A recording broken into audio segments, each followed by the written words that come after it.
It's season opener week for the Minnesota Vikings, so today we rehash the top 5 Vikings openers in team history on Minnesota Sports Rankum. This is Minnesota Sports Rankum, part of Locked On Sports Minnesota, and it starts now.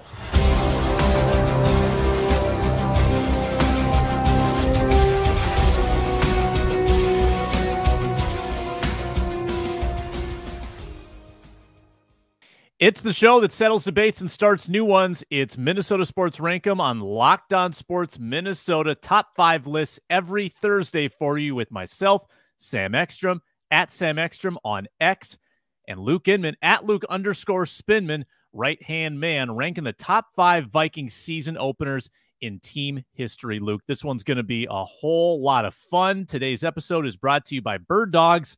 Go to birddogs.com/lockedon. or enter promo code Locked On for a free water bottle with any purchase. You won't want to take your Bird Dogs off, we promise you.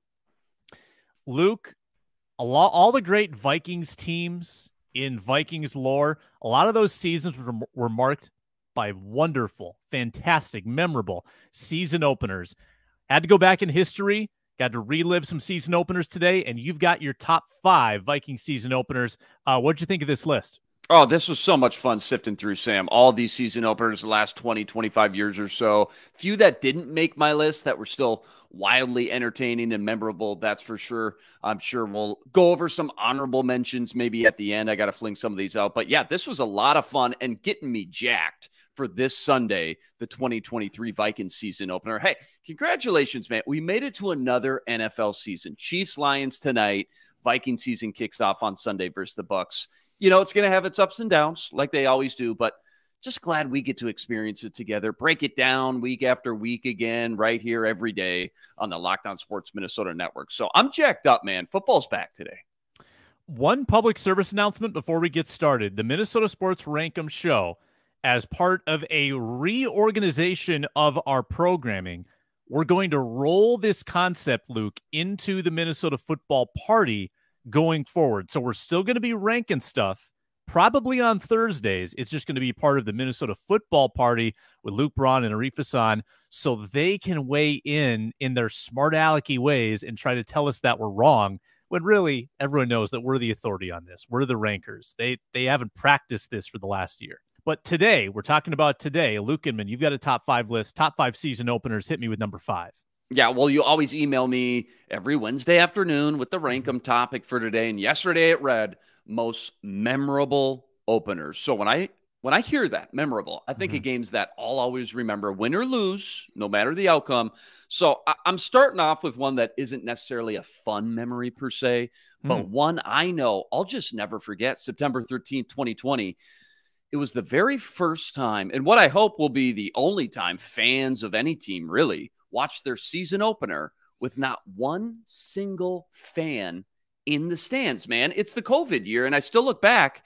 It just kind of trips me, man. It trips me out, man. Like, to see the Vikings take on the Packers that day to start the year inside US Bank Stadium, to watch that on TV and not see one single person in the stands was just so weird. It was so odd, so unlike anything we'd ever seen before. And it wasn't just the empty stadium. If you remember, it was like all the weird rules and logistics. What's this going to look like that came along with it, that everyone was just so confused about week one. Like, there were times you could hear a pin drop. You could hear every single word down at the line of scrimmage, all the pre-snap jargon, right? The cadences, all that. It sounded like they were mic'd up because it was that quiet. But then, like 10 minutes later, you also heard them try to like keep pumping in artificial crowd noise too, which was super weird. And it was like, wait, is that just playing on my TV? Like, is that just Fox or CBS editing that in right now? Or are they actually playing that inside the stadium? And if so, how loud is it? Like, what's the rules on that? Because if it's a home game, you want the advantage. You want to manipulate that the best you can. Can some guy just jack it up to 150 decibels when the opposing team's offense is out there? So I know all those things were answered eventually, but man, that first game was so wild. There was just so many weird things we all experienced just as football fans that year. So home opener versus the Packers, a game they did lose They kept it at least mildly entertaining near the end, 43-34 shootout. Hope you smashed the over that day, Sam. 77 points in all. Feeling, if you remember, he scored 2 touchdowns, had over 100 yards. But that was about the only bright spot that day. And again, even though they lost, when it comes to just memorable openers, that one was just too weird to ever forget. So it had to make my list here at number 5. Yeah, it's a good one in terms of memorable. You're right. It fits the criteria perfectly, and so weird to see a game with 77 points, to see all those big plays and not to hear the crescendo of the crowd. Right. Like that's your cue. That's your cue when something big happens to say, whoa, big play just happened. Didn't have that anymore. Yeah, I'm dubbing that one the Twilight Zone game because it just felt like you were in an episode of the Twilight Zone watching that empty stadium that day for the first time. It was just weird. Very weird indeed. A theme in my list is that I chose season openers that marked amazing seasons in many cases. And I don't know if the openers were truly epic or if they're just epic because of the season they represented. So my number 5 was not the prettiest game of all time, but it was Brett Favre's debut as a Minnesota Viking in Cleveland, if you remember, 2009. Brett Favre was not the star of this game. The Vikings won handily. They beat a bad Browns team 34-20. Adrian Peterson stole the show this day. And if there are 2 iconic plays that I remember from this one, number 1, Brett Favre's first Vikings touchdown pass. Just a little quick out, might have been a bubble screen to Percy Harvin. Catch and run, gets in the end zone. Brett Favre goes and tackles Percy Harvin in celebration, a guy half his age, literally, which was awesome. And then at the end of the game to seal it, Adrian Peterson with one of the nastiest runs, I think, as a Minnesota Viking, where he just casts a Cleveland Browns defensive back into the sideline, takes his right arm, throws him out of the way, and runs into the end zone. 3 TDs for Peterson on this day, 25 carries, 180 yards, and a 14-point Vikings win. And Favre was off and running. He was quiet, 14 for 21, 110 yards and a touchdown. He didn't really take off, Luke, until the Greg Lewis game 2 weeks later. There's probably, 250 Adrian Peterson highlights out there to sift through. But yet that Cleveland Browns run week 1 with the stiff arm, that one always is played in the first 5 clips, it feels like, of Adrian Peterson's just kind of highlight reel, doesn't it? Love that you called that game out. You may end up seeing and hearing about that one on my list soon to come. Let me jump into number 4 on my list. I'm cheating here just a bit because there's 2 noteworthy season opening debuts for 2 players that were icons in Minnesota, one for way longer than the other, but still kind of both magical in their own way. The first, that was Dante Culpepper's first game in 2000. He sits on the bench, remember, for a year in 99. Then he comes out versus the Bears in the Dome, lights the world on fire. Not 1, not 2, 3 rushing TDs that day. They needed all of them, too, that day. They beat the Bears 30-27 in Dante Culpepper's debut. Flash forward 7 years later, another iconic debut. Guy we were just talking about, another first-round rookie, ton of hype, ton of buzz all preseason, all training camp. Vikes Falcons, September 9th, 2007. You already know who I'm talking about, APAD. Goes off for 163 yards total, 19 carries, $103. Hey, that's only 5.3 yards per carry in his first game ever, Sam, in the NFL. No big deal. But he really put the league on notice when he took his only catch, 60 yards to the house. We all remember it. You can picture it right now in your head as we speak. Sam, it's just a little swing pass from T-Jack in the flat, makes one man miss, turns on the burners. Bye-bye.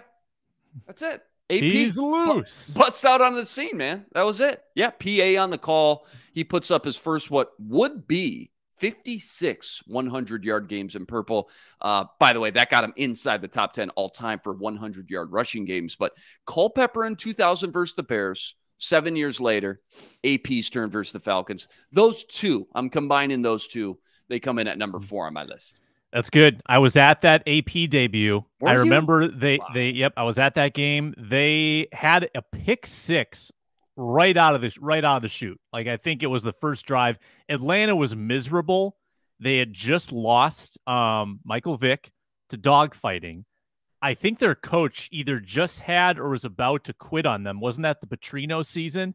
Mike Zimmer was their defensive coordinator. They were a mess, and the Vikings embarrassed them that day. 24-3. What a way to start and kick off that 2007 season, which was filled with crazy, wild games in AP's rookie year. You mentioned the pick six to open the game. Do you remember who that was by the way? I would say K. Will.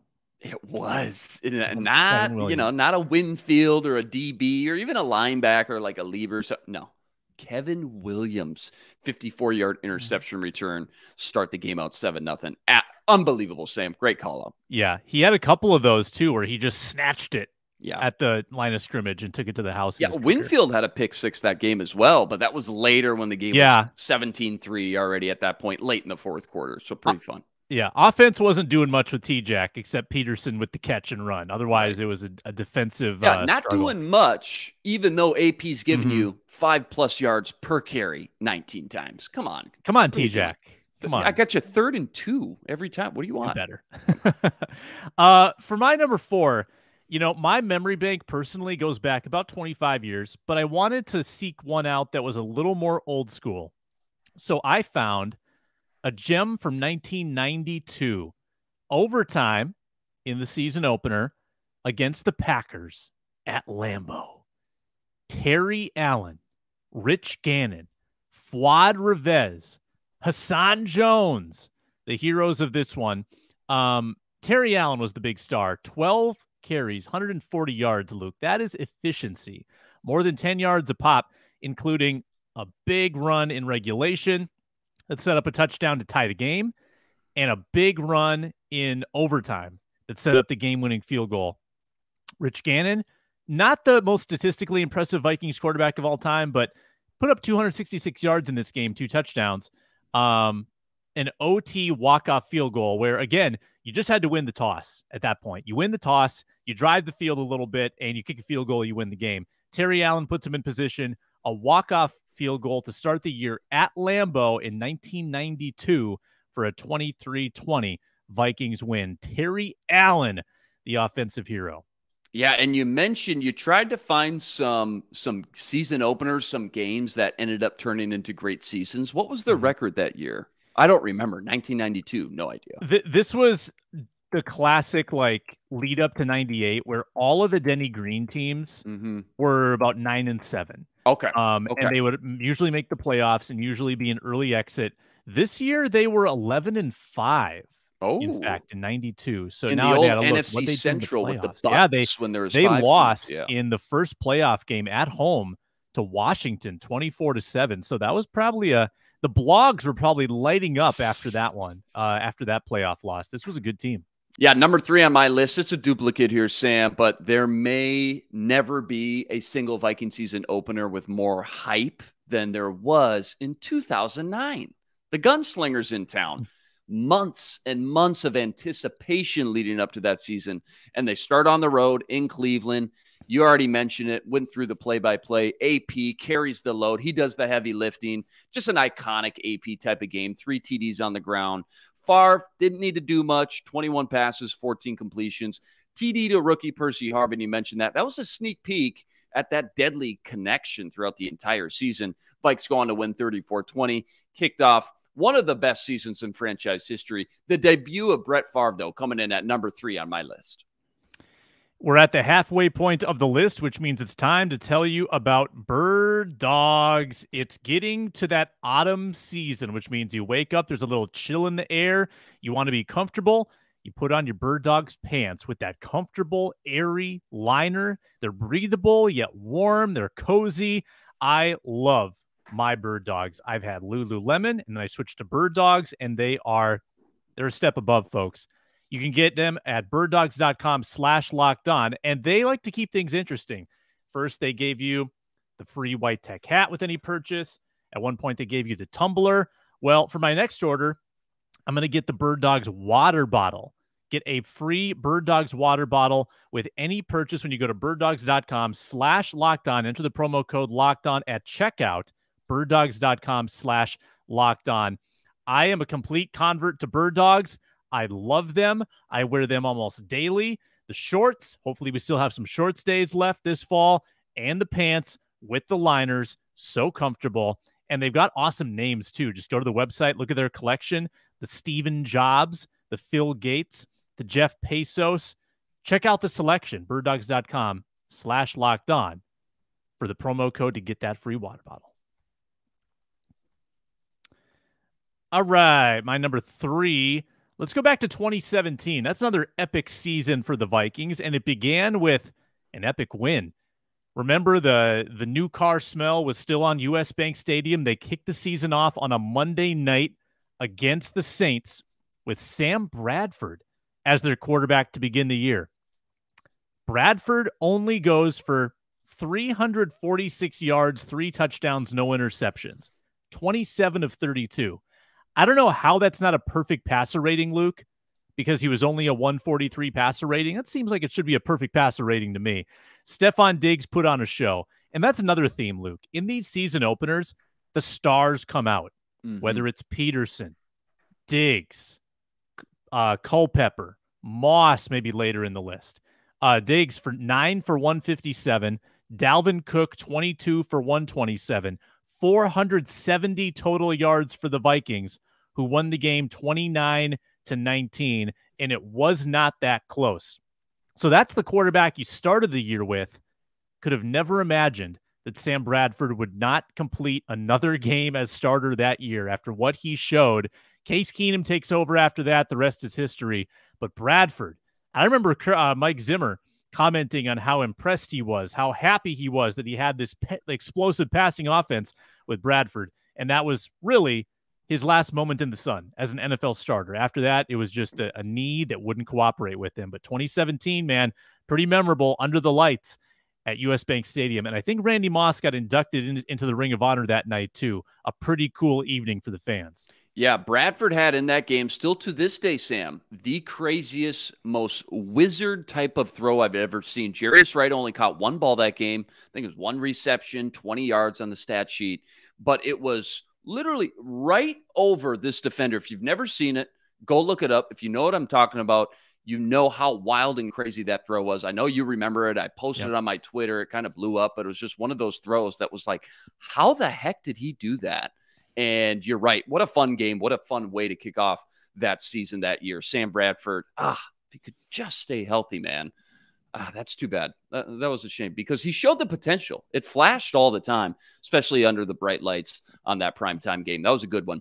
Number 2 on my list. This could easily be number 1 when it comes to just like my own personal memories, because this was the game that turned me in to the lifelong Viking fan, just kind of sucked me into this purple abyss. Maybe the Vikings fan I am today. I'll just never forget all the hype surrounding Randy Moss in 1998, both leading into the draft itself. Then he falls all the way to 21. Denny Green makes the call, shows up to training camp, looks the part, rocking that number 18 jersey for a few weeks. And then week 1 finally gets here. All right, the lights turn bright. The big reveal is finally here. Is he really going to live up to all this hype? What does he do? He just goes off, man. First, the Buccaneers, 5 targets, 4 of them catches, 2 of those touchdowns, 95 yards in all. And this is what made it so fun and electric, Sam. They weren't just little dink and dunks, right? 5-yard slants at the goal line. This is when we realized the long ball was going to be Randy Moss's forte. He was that home run hitter between, the speed and then the ability to go up and high point any pass deep downfield. The perfect complement to Chris Carter at the time to form that Batman and Robin, so to speak. Really, Batman and Batman, really, if we're going to be honest here. But it was just so electric, so fun as a kid. And for me, being in 6th grade, watching that with my dad, experiencing that together, it was just the game I always think back to that I remember the most, because it was the start of the most magical season I've still to this day ever experienced as a Viking fan. And here's my favorite fun fact about that game. We would later find out, a reporter asked Moss, what was your pregame meal? What was it? What did it that helped you energize, and turn into this superstar for 60 minutes, Randy? His answer, a box of hot tamales and a Coke. You can't make it up, Sam. 1998, the debut of the Super Freak, the start of that iconic 15-1 season. That comes in at number 2 on my list. Phenomenal. What a game. I'll talk more about that in a minute. My number 2, and I don't honestly feel great about this number 2, but I had a hard time ranking these. I really did. I think if this season had gone better, this would be more iconic. And again, it's the way the season ends that kind of forms your opinion. 2003, we've got bad connotations about.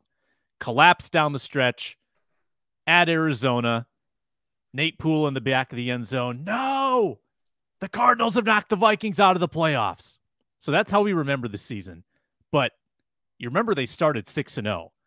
And week 1 of that season, they put on a display in Green Bay. Always a little more weight when they play the Packers. Obviously, you went with a Packers game in 2020. I went with one from 92. I'm also going to go with one from 2003 where at Lambeau, they go in there, they march in there. Brett Favre is still at the height of his powers in Green Bay, and they led that game 27-3 deep into the third quarter. And it wasn't all just the offense. The offense was obviously very efficient. Dante Culpepper, 195 yards, 3 touchdowns. Randy Moss, 9 for 150 and a touchdown. So he showed up in another season opener. But the defense, and the Vikings played Favre so much that there's a few of these games along the way where they battered him and they picked him off 4 times, which I think they also did in the playoffs a couple of years later. 4 picks of Favre in this game, 2 by Corey Chavis, 1 by Brian Russell, another by Brian Williams. And the Vikings, they had to stave off some garbage time touchdowns. It was never really a threat. Final score was 30-25, but they dominated 27-3 late in the third quarter. Packers with a too late charge down the stretch. Vikings victory never in doubt. A big win to kick off what would be ultimately a disappointing season, but an explosive offensive season from Culpepper and Moss. These names are killing me, man. I had to pull it up. Vikings score first, quick, right out the gate. 11-yard pass from Dante Culpepper to John Avery. I got to be, I don't even remember that name, dude. What is a John Avery to go up 7-0 to start that 2003 season in Lambeau, no less? Dwayne Bates, 2-yard TD pass from Culpepper. Ahmad Green, even the Packers, these names, man. Javon Walker, Ahmad Green, Najee Davenport, Donald Driver, Bubba Franks. What an era, man. I remember that era so well because, again, that was right in my peak prime, 3, 4, 5 years into being a Viking fan as a kid, junior high, high school kind of era. Super fun, man. Great callback. And kind of a sneaky game there, too, that a lot of people forget about because you're right, that season didn't turn out the way we all wanted it to. So I'm glad you got that on the list. Number 1. All right, number 1 on my list here, Sam. A game, obviously, I wasn't around for. I didn't witness it. I didn't see it live. But it just felt like this game needed to be at the top of the list because it was the first game ever in Vikings franchise history. Game number 1. We're going all the way back. September 17th, 1961. Sam, you just got your driver's license, I think, that week. That's how long ago this was. Vikes take on what would turn out to be one of their 2 biggest rivals, right? Chicago Bears. Metropolitan Stadium, in front of a sold-out crowd, 26,000 fans in the stands there, Sam. Huge underdog going in. It's their game 1. They're going up against the Bears coaching legend, George Halas. Ends up just wiping the floor with the Bears. 37-13 was the final. Check this stat line out by Fran Tarkenton. 17 of 23, 250 yards, and 4 touchdowns. But this is in 1961, Sam. That's the era of the ground and pound. I mean, you're lucky if your offense throws it 13 times a game. Tarkenton's putting up a passer rating of 148.3, man. That was just unbelievable. Vikes defense put on a clinic, 5 turnovers, 4 interceptions. Franchise starts out their first chapter, first page of the new era, 1-0. Didn't see it, but still, for me, feels like I'm doing this list a disservice if I didn't have it number 1 on my list. That's good. Got to throw it back. I think Next Gen had Tarkenton leading the league in air yards that week. I think so. Yeah. Next Gen. Yeah. That's right. Yeah. Next Gen. Because they had the chip in the right. I think he reached a top speed of 21 miles an hour scrambling that week. That's awesome. My number 1. I'm going to go back to your number 2, 98, which was now, Luke, 25 years ago. I assume should get the exact date because the 25-year anniversary of this game would obviously be coming up. This was played on September 6th, which was yesterday. Wow. So 25 years ago yesterday, Vikings Bucks, Moss debuts. And his touchdowns were not cheapies, Luke. I believe he was double covered on both of them. Like, that tells you how much hype there already was about Moss. I don't know if it was his preseason performances or just what he put on tape in college. The announcers seemed to already understand, like, even before he caught a pass, that, okay, this guy's dangerous. He's going to be a problem. And they're already saying things like, these defensive backs are going to have nightmares for years with Randy Moss. First touchdown catch, he juggles it. Remember, he kind of bats it up around and hauls it in, contested catch. And then his second one in traffic. I think defensive back's got his arm in the way, reels it in anyway. And another theme of this list, quarterbacks who started the year who did not finish the year. So like Sam Bradford and Brad Johnson, who was the quarterback in that game, who eventually gave way to Randall Cunningham 1 week later, kind of similar to Sam Bradford. But Johnson goes for 15 of 25, 189, but 4 touchdowns in this game. Again, Vikings never threatened, 31-7 in a game that strangely they were outgained in, but they won it handily and the Bucs had no chance. Eventually, Luke, though, the Bucs would get their revenge and they would beat the Vikings for their lone loss of the regular season a little later that year. But what a debut for Randy Moss at the Metrodome. And I just love that it was at home. I love that he was doing Lambeau leaps in the first game ever in his career. That was awesome. Hot tamales and Coca-Cola Classic, Sam. Breakfast. That's what I drink before the show. Breakfast of champs, baby. Get a little boost. Coming up a little later today, we're going to have a full season prediction segment for the Vikings in 2023 with Arif Hassan and Luke Braun. Ron Johnson will join us as well. Coming up on today's Minnesota Football Party. But this has been Minnesota Sports Rankum. He's Luke Inman, at Luke_Spinman. I'm Sam Ekstrom. Big thanks to all who watch and listen. And watch for this segment on upcoming Minnesota football parties going forward. We appreciate the viewership, and we'll see you next week.